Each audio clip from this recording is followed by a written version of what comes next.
আজকে বাড়িতে হয়েছিল বিরিয়ানি, আর বিরিয়ানির মাংসটা আমি কিভাবে প্রিপেয়ার করি সেটাই তোমাদের সঙ্গে চলো শেয়ার করি। তো প্রথমেই আমি মাংস নিয়ে নিয়েছি, একদম মাংসকে জল ঝরিয়ে শুকনো শুকনো করে নিয়ে নিয়েছি।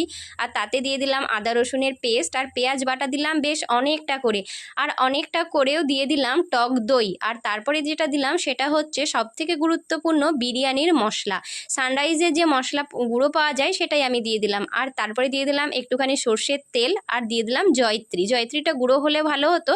আর তারপরে রেখেছিলাম রেস্টে প্রায় 1 ঘন্টা। আর এদিকে দিয়ে দিলাম তেল, সেই তেলটা সাদা তেল দিয়েছিলাম। আর তারপরে এলাচ ফোড়ন দিয়ে দিয়ে দিলাম অনেকটা করে পেঁয়াজ কুচিয়ে। আর তারপরে সেই ম্যারিনেশন করা মাংসটাকে দিয়ে দিলাম।